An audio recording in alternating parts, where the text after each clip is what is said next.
What's up, y'all? I hope you are doing well. We're here for our weekly manifestation oracle message. We're using the mermaids and dolphins, the magical mermaids and dolphins. This is specifically a manifestation oracle deck. It's out of print. It's by Doreen Virtue.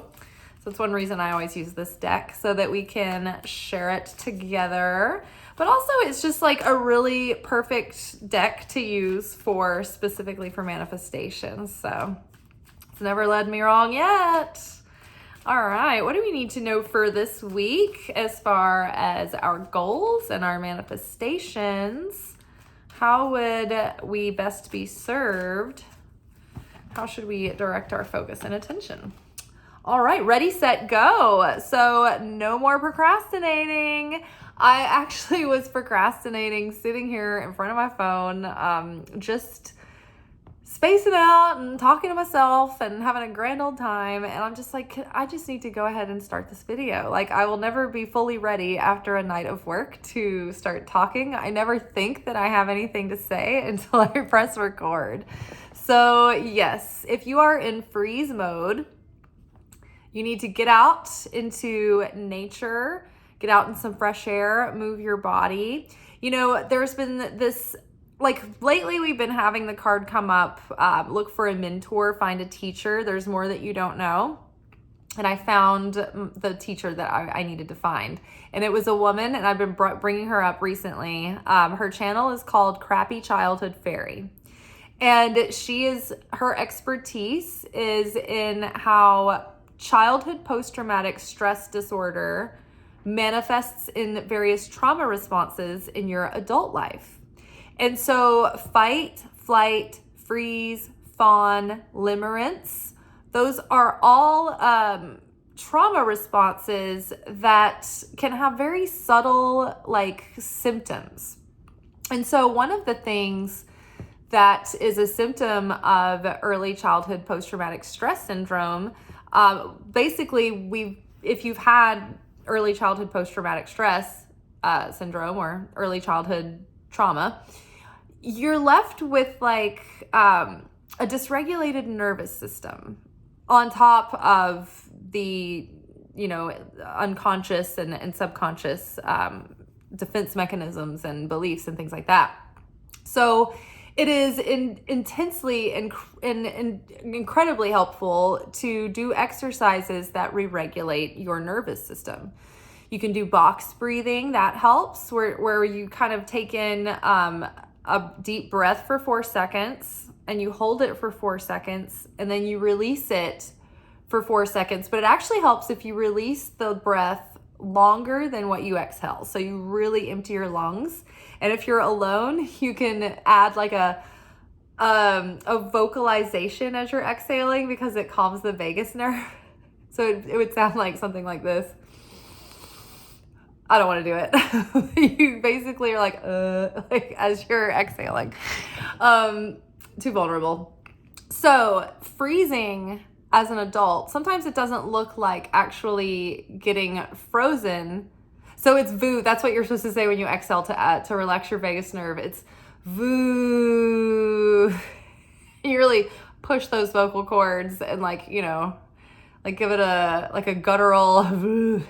I don't want to do it, but longer than you inhale. And so that helps as well. Also, this thing, when I'm in the throes of a trauma response, don't fucking tell me to do this. Get out of my face with that.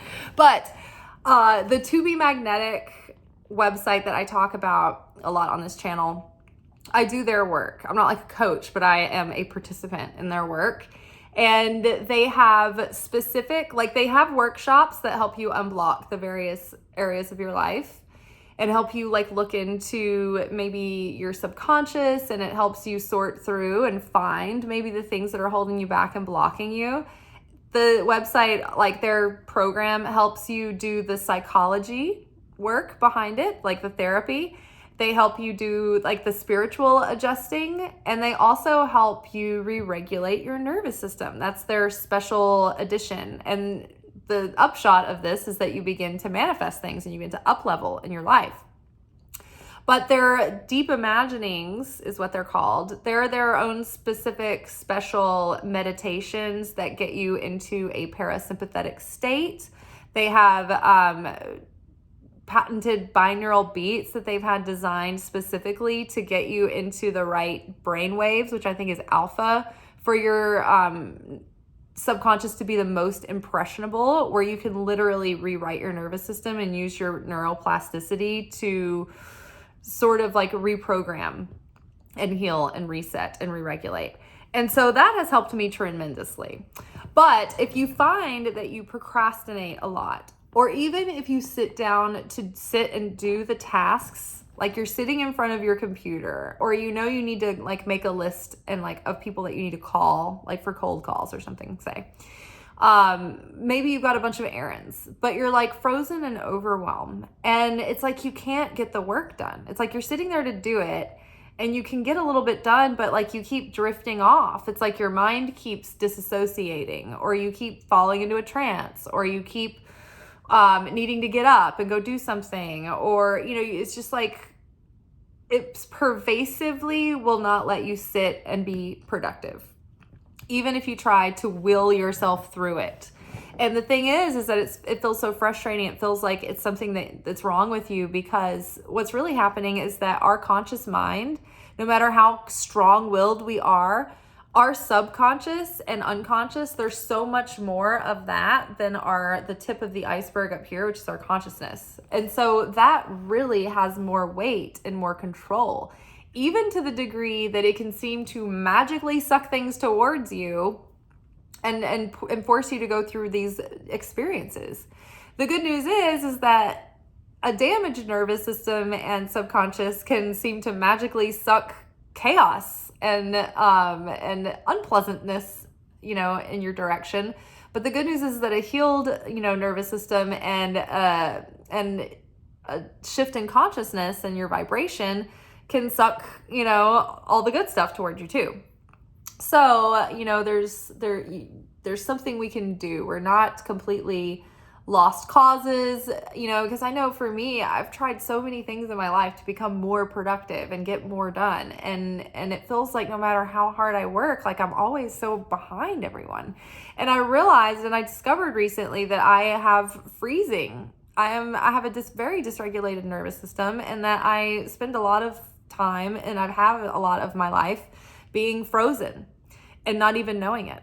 So ready, set, go, you guys. Now is the perfect moment to dive in and embrace your heart's desire.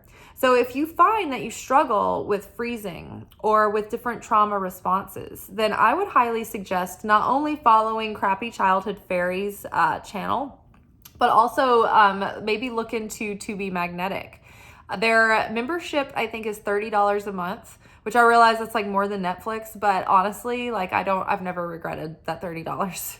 Like I would do whatever I needed to, pick up an extra shift to cover that, because I can't tell you how different my life experience has been since I've been able to get into that work and do the workshops and become even more self-aware and try to start re-regulating that nervous system. So many so many things used to put me in a trauma response. And I was just very sensitive to stress. And, but it like in an extreme stress, like I would go into like I'm great in a crisis, right? Probably because I grew up in crisis. That's why I'm traumatized, but that's why I'm like, it's like my natural habitat. So yeah, so that has helped me tremendously. If you follow my affiliate link below, which I think I manifested their affiliate program because I talked about them for like a year before they ever had one. And then I found out by chance that they had one. I was like, oh, I'll sign up as an affiliate. So I do have a link below. It's under all my videos and you can check it out anytime. But there's, I think, a 15% discount, which will take 15% off of your monthly membership. The thing about their site is that you have to commit to a full year. It's not like a month by month, like cancel whenever. But I mean, again, this is my second year with them and I've never regretted it. So that is that. If you're interested, you have that resource down below. They do have a free podcast called Expanded. That helps a lot, gives you a lot of insight into, you know, how to get started without having to pay for their membership. But you don't get the deep imaginings or the workshops unless you're in there. Okay, so now is a great time to start getting started and start taking action. We are quickly approaching the beginning of our energetic year. Very exciting. Aries season is next. We're approaching eclipse season already. I feel like we were just in it. I feel like we just calmed down. So now is a great time, and all the planets are direct right now.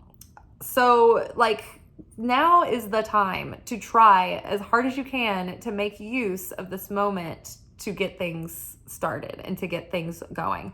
And don't worry, you're not late, because so far this year, the energy has been more of pensive, reflective, trying to get the pieces all in place within ourselves and try to get our nervous systems regulated and try to be really super aware of what patterns that we are trying to break in ourselves and our default settings that we're trying to avoid, so that we can start this new cycle off on the best foot that we can. Because this isn't just a new year. This is the beginning of this huge new life cycle that we've been, anticipating and preparing for this last year or two.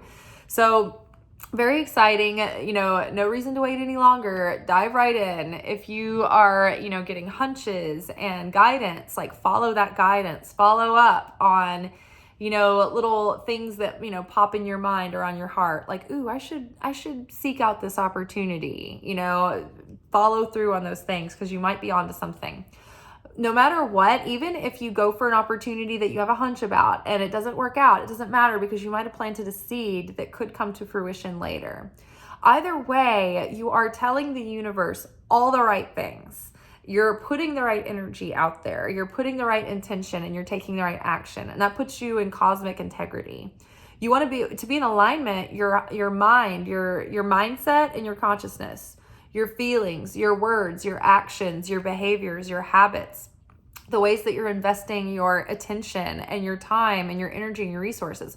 All of those things need to be in alignment and in integrity with what you are trying to do with your goal.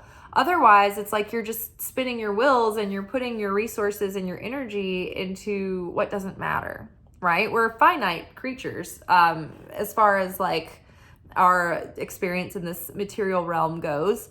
So there's only so much time and energy and, resources that we have. If we're an open channel, hopefully we have, a consistent source of mana every day coming in from the Creator. But again, there's only 24 hours every day. We can pray for Archangel Metatron to help us bend time and space and stretch it. But we're all dealing with the same, 24-hour period in a day. So it's important to focus in on what matters and cut out what doesn't, and try to eliminate the things that you have to make choices about every day, because choices wear down your willpower. And this is a brain chemistry thing. This is not just this sounds right. Literally, the chemistry in your brain starts to run out like gas after every choice, every decision you make. It's exhausting. That's why Barack Obama used to have someone choose his clothing for him every day. They would lay out his outfit so he didn't have to make that decision, because he had so many more important things to have to really weigh out that he doesn't want to use his willpower on what tie to wear, right? Because I know me as a Libra rising, I can get really into picking out that outfit. So wear myself out. Okay, so lots of help there in honing in our focus and ways to maybe discover why we aren't focused to begin with.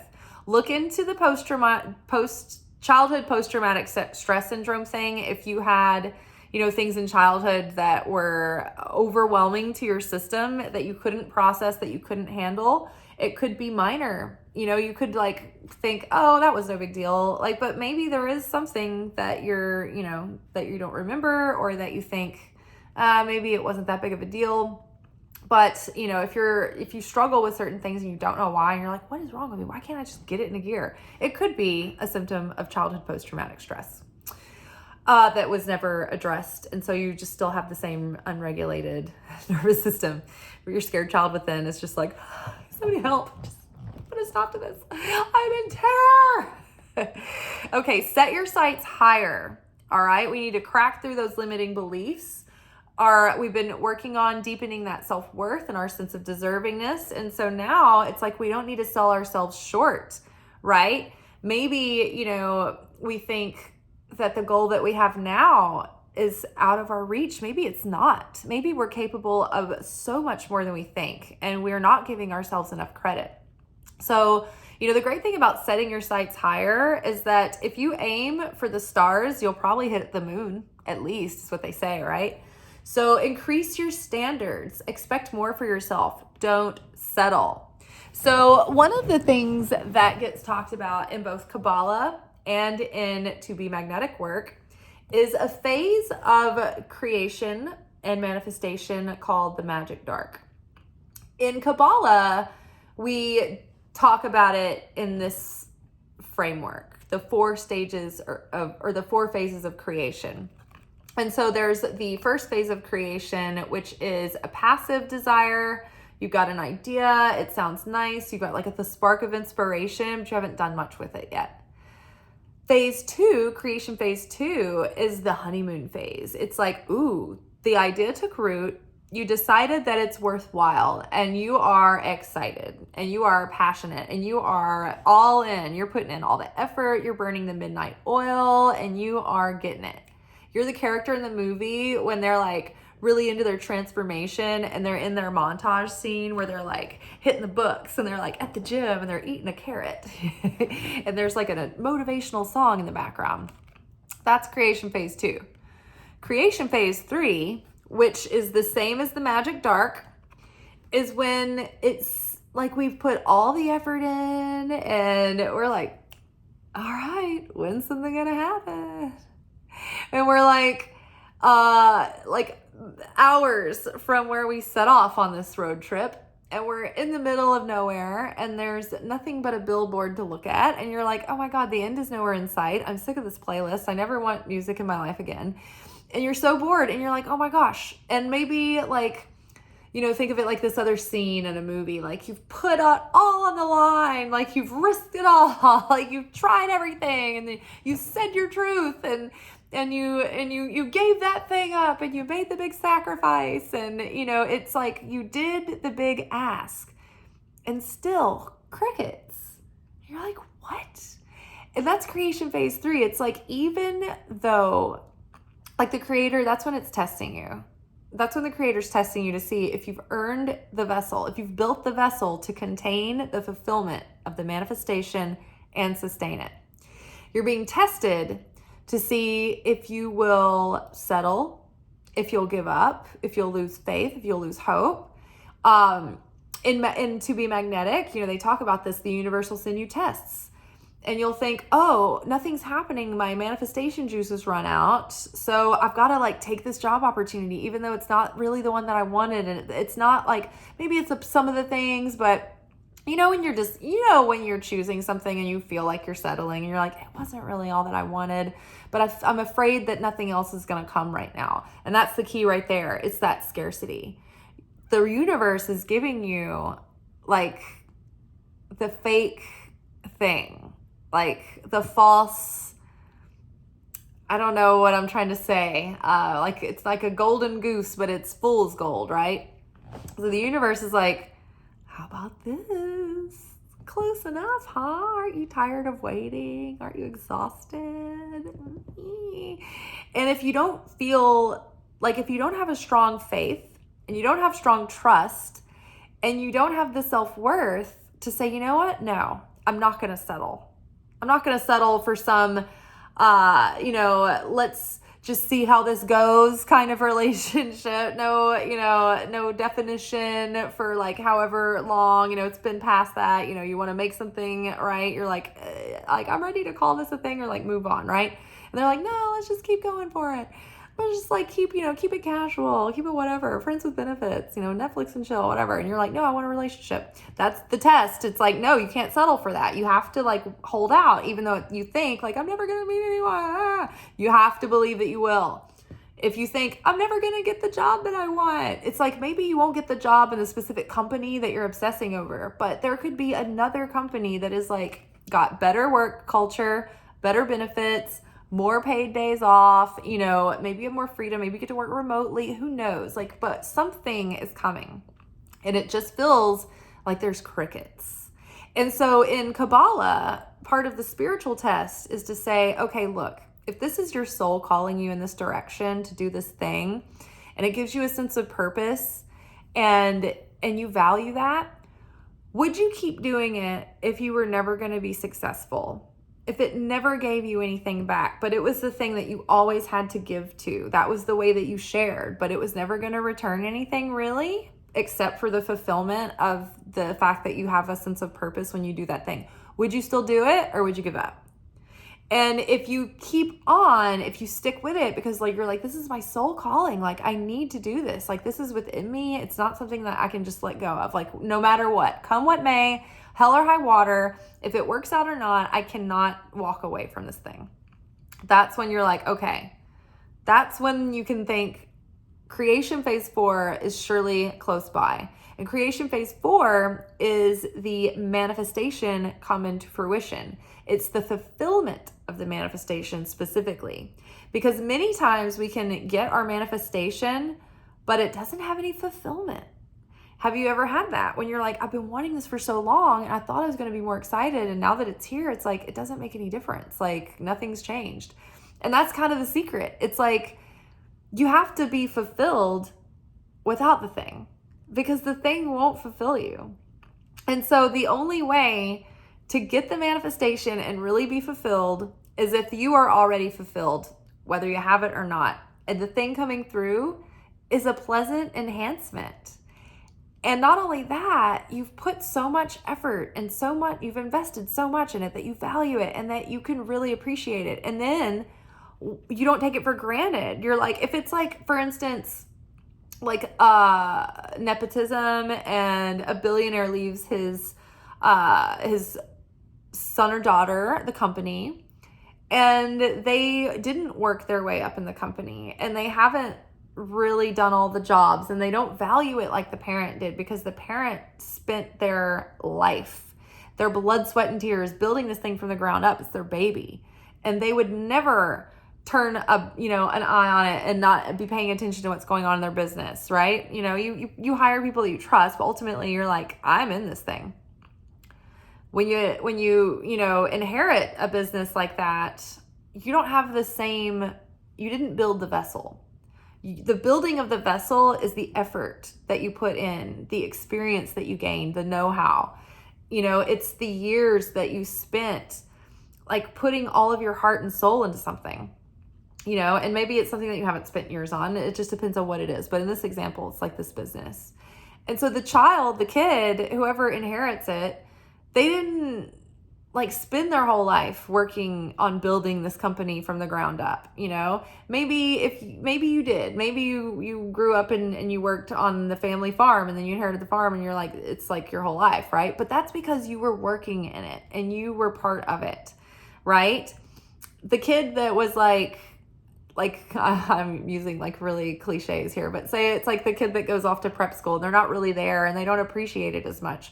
They're not going to have the same understanding, the same insight, the same love, the same passion, the same determination that their parent had, because that was built through fire, through fury, through pressure. Diamonds are made through heat and pressure, right? Not just like crystallization, through chemical reaction. It's intense to get a diamond, right? So set your sights higher. Go through this time where it doesn't seem, even though it seems bleak, don't give up on yourself. You know, it doesn't mean you can't pivot or change direction or change your approach or your methods. Many times we need to be able to be flexible in that way and adaptable.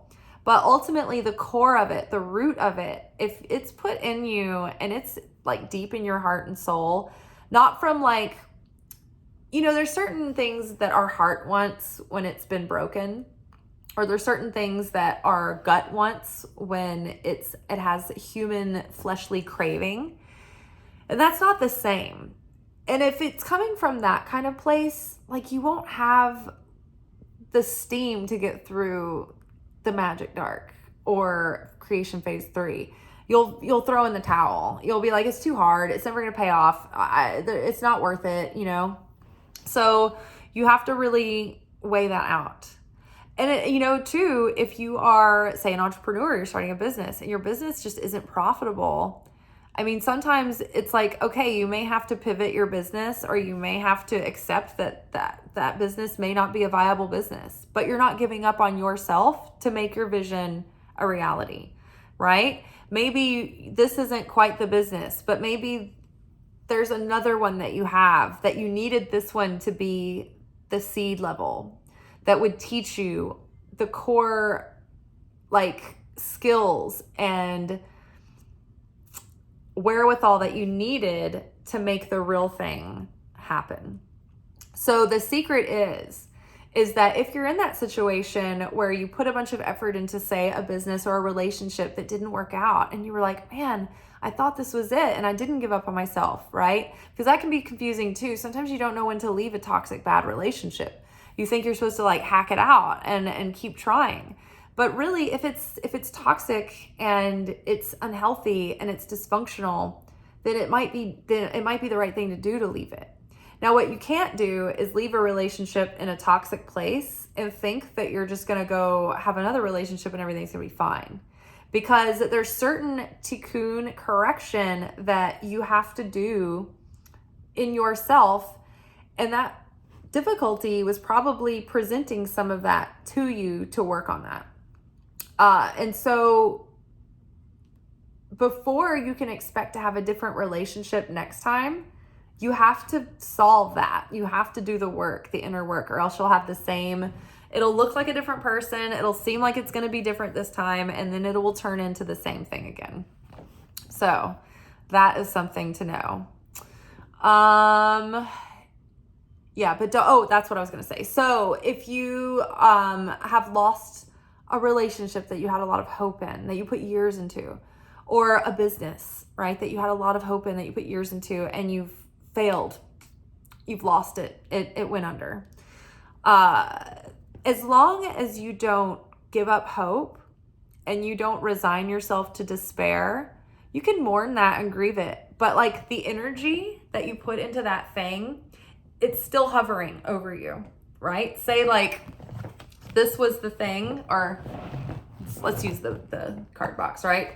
So say this was the old marriage, the old relationship, the old business, the old, I thought I was going to get a medical degree and I didn't, or whatever.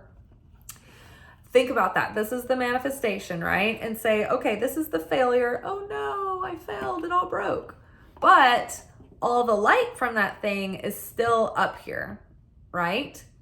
And so if you fall into despair, oh no, I give up. I'll never be successful. This will never work out. I'm just going to throw in the towel. Like, why I was so stupid for ever thinking that. It's like your blessings and all the energy and all of that willpower and that blood, sweat, and tears and that passion, it just spills out. You know, the 5 of Cups card, like all those cups just spilled in the river and washed away. It's like that. That's how the opponent stills your blessings, your blessing juice. So if you,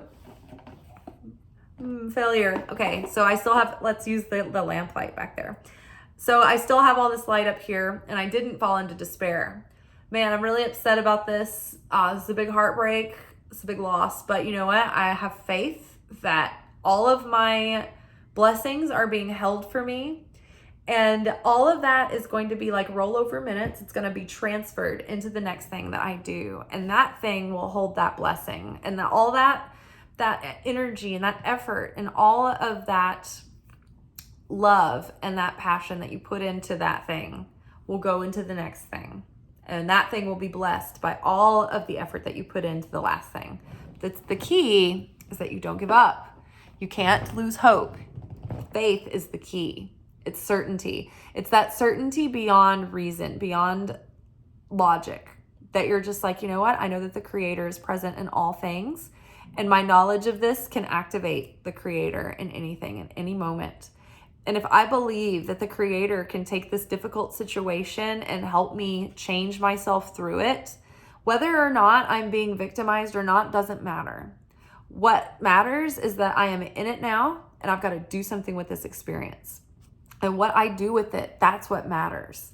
You know, if you decide to fall into despair and bitterness and anger and you can't get out of it, then, you know, that's up to you. It's our responsibility. And I'm saying that I'm so frustrated so many times. I get bitter, I get angry, I get tired. I feel like sometimes ready to give up. But you can't stay there. You know, you got to pull yourself back. It's like a never-ending story when the horse goes down into the quagmire, into the tar pits of despair.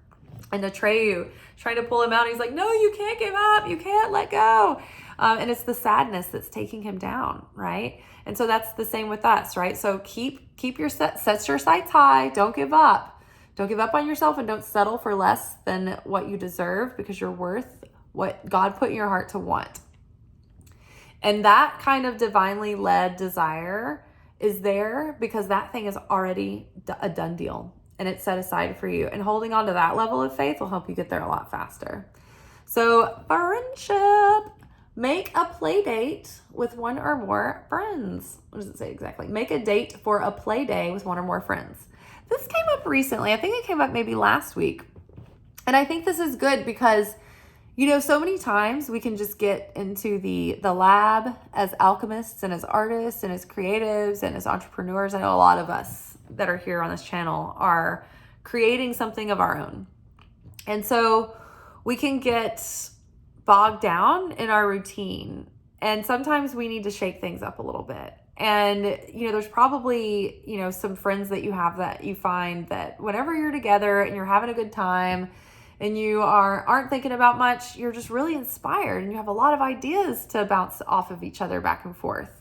Ideas about, you know, what you're trying to create. Or maybe, you know, you come off after the hang and you're like, oh, I feel exhilarated. I feel good.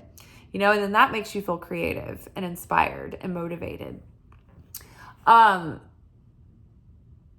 know, when we're in joy and when we're in happiness, that's what really opens us up as a vessel to receive.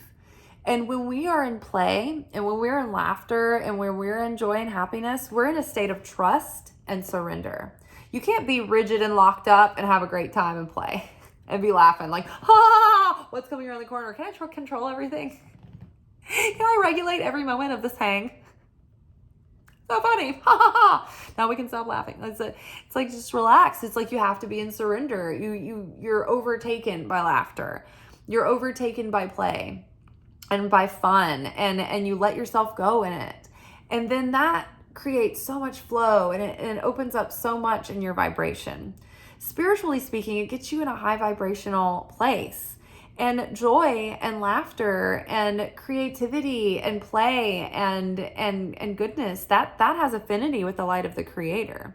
And so as the vessel, our goal is to achieve affinity with the light of the Creator. We want vibrational resonance with Creator because that's what connects us. That's what keeps us connected to that light of fulfillment. And so when we're in joy, our vessel is expanded. When we have deep self-worth and when we are not settling, our vessel is open and expanded. And when we have trust and faith, that is a strong vessel that will not crack or break under the pressure. So our self-worth is the size, our capacity to hold and receive. How much do we deserve? How much are we worth?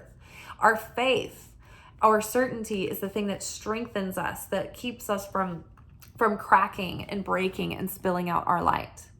Now, the thing that contracts our vessel and closes us off so that we can't receive that light, we can't receive blessings, is anger and resentment and fear and lack and doubt, but especially anger. And I know for a lot of us this week, our energy oracle manifestation reading highlighted anger. It was like, hey, your anger is going to be shown to you this week, and you can practice mastering that. There's different ways to kind of fuck yourself over with anger, and, you know, losing your temper doing a reactive action in anger. Throwing something down in anger is another way that your blessing juice spills out. So if you're angry, you don't want to hold it in and like bury it, but you need to not react until you can get to a safe person to purge your vessel with, and maybe feel that anger and sit with it and express it alone first. And then maybe if you still need to, maybe you can purge the vessel to someone that is a safe, trusted person who you can talk to without your words having unintended consequences. Like if you need to vent about a person or a situation, and you know that if you vent, it can have unforeseen consequences, it's like go to a safe source to do that too. Because evil tongue is also something that causes you to lose your blessings. Even if it's like legitimately that you were like in a situation where you were the person that was wronged and the wrongdoer, like it's still like you're still responsible for your scales, good and bad, and what you're loading up on one side as you know, and as opposed to the other. So playing with friends can be really great for opening your vessel for inspiration, for ideas, for creativity, and generally just for a feeling of being supported and seen and appreciated and having someone be proud of you. Friends are great for that. But yeah, so definitely just try to be able to feel your feelings without suppressing them. But restriction it's subtly different than repression. Restriction is feeling it and acknowledging it, and even acknowledging it to yourself out loud is so cathartic, but not like reacting and responding in that anger. And literally like throwing down an inanimate object is an anger response that ends up costing you like your good energy that you were building up. Okay. Also in Kabbalah, we learned that it is not good to look an angry person in the eyes because their soul is not with them at the moment. Your soul, your light, your creator light that you have inside of you does not have affinity with anger. And so God cannot be, like the light cannot be in the same place as darkness. It just can't. As soon as the light is there, the darkness is gone. They can't share space. So if you are mired in darkness and you're, in the depths of despair and you're piss and vinegar and spitting nails and all of those and blood's boiling and all the things, sulfur like spewing out of your ears, like you are not connected with the light of the creator in that moment. And so what I've been trying to remind myself recently is like when those times come up, when the vessel starts to close, I'm like, is this worth my connection with the creator? Is this worth my blessings?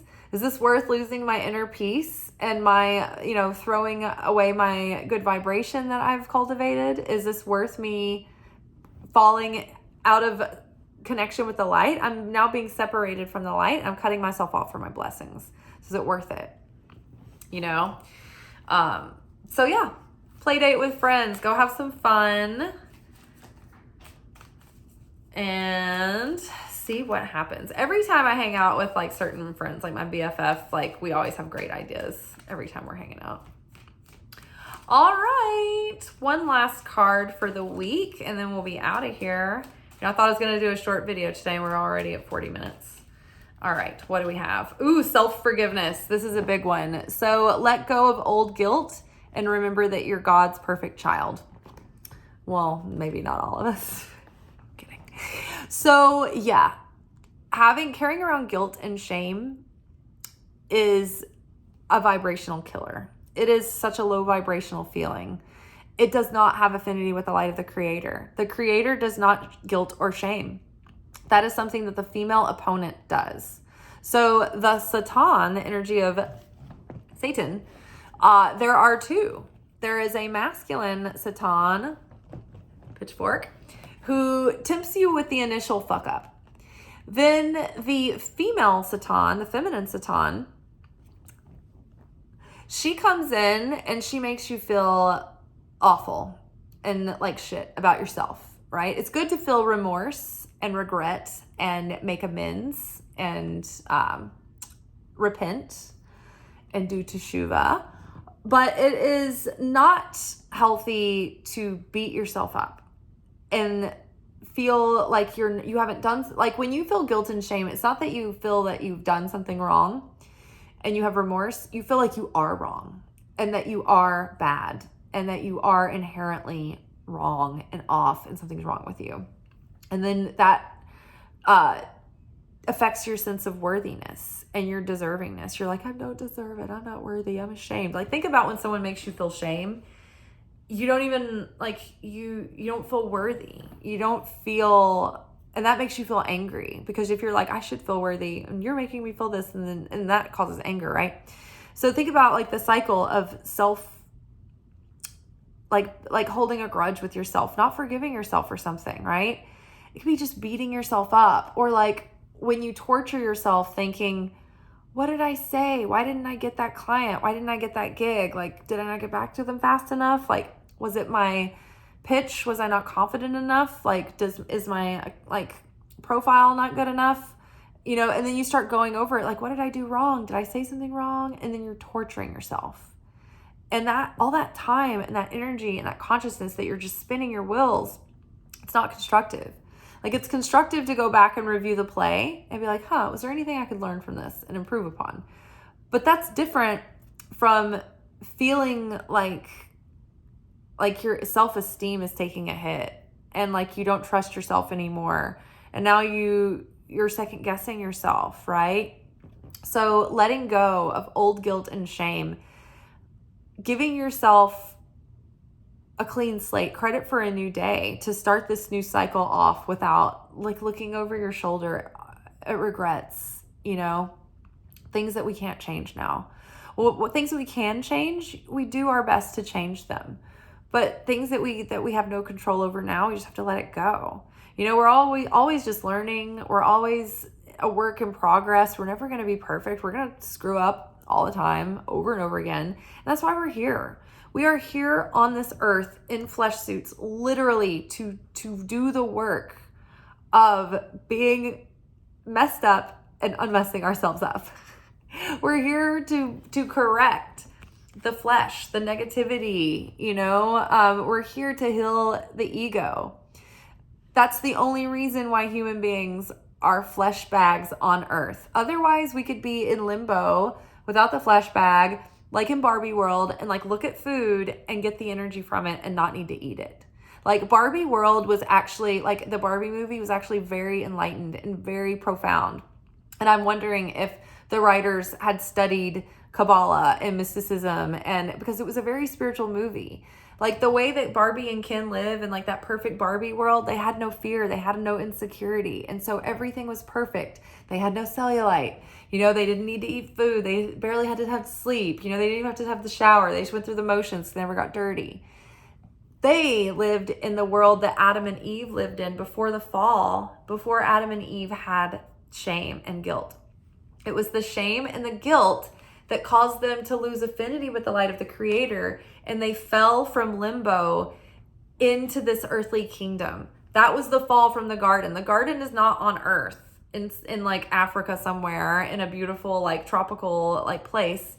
It is in the astral realm, where we talk about the dream state is, and where the sacral chakra is related to the astral realm. But that's, ironically enough, also where we store our guilt and our shame, in this area here where our sexual like reproductive glands and things are.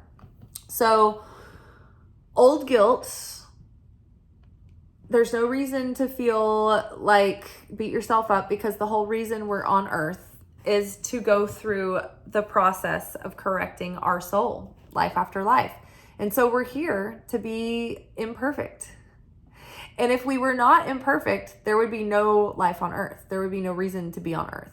This is literally where we come to do the work. And it's like, if we're not in the flesh, then we can't elevate our souls. Like after we're dead, like after we die and we're in the afterlife, like we can't do any work to progress our consciousness from there. It all happens here, right now. Like we're live, people. So don't waste your opportunity to be here on earth, because all the spirits on the other side and people who aren't embodied right now, they're all like, all the action is there. They're like watching us like glued to the screen like a reality show, because every time we transmute our own fear, our own darkness, our own lack, our own sadness, our own insecurities, we're elevating not only our soul, but the upper realms as well. And this is the only place we can do this. We have to be in the flesh suit in order to play the game. And the only way to get those points to elevate the soul is to play the game in the flesh suit, in the conscious mind, doing it with sovereignty and free will. So if you're here, yay. No more guilt, no more shame. Make amends, right? Have remorse, but don't beat yourself up. Don't feel like you are inherently wrong or bad, or that there's something unforgivable about you. This is why we're here. Now, that does not give you free reign to go out and be a narcissistic piece of shit to everyone and be like, well, this is why we're here. And if you don't love me at my worst, you don't deserve me at my best. Like, I feel like nowadays it's like, it's so nice that we have like modern pop psychology. We can be more aware of ourselves, but this also just empowers like narcissists to make excuses for themselves and use all the right clinical language to continue to gaslight everyone around them. So if you're that person, I don't know what you're doing here, but it's time to get honest with yourself. And we're all just doing honest self-evaluations. We're doing our best. And that's part of Pisces season 2. It's that honest deep dive with self. So I'm sure that we're all not sociopaths or charismatic sociopathic narcissists. Let's hope. And if you are, it's time to take a deep dive. All right, y'all. Well, that is all for today. I'm sorry my videos go so long, but in a way I'm not, because this is good information coming through. So you can always break up the videos and watch them at different times. Listen to them while you're driving, but don't watch while you're driving. You can watch them while you're getting ready, putting on makeup. That takes a while. Watch me in the tub, right? Set me up on your little phone stand, get some bubbles going. You can watch me anywhere you want. Just watch me. And while we're at it, like, share, comment, subscribe, all the actions that y'all take help these messages get out to other people, and they help grow the channel. And I am happy to say that I have reached one milestone for phase 1 of monetization. I have surpassed 500 subscribers, guys. So what I need now are 3,000 watch hours, and those have to be public watch hours on the videos. It doesn't count for the shorts, unfortunately. So I know some of y'all be cheating now. Some of y'all are watching the shorts and you're not watching the videos, but they're not the same. It's not the same material, so you're missing out. That's all I'm going to say about that today. That's all I've got to say about that. Ciao.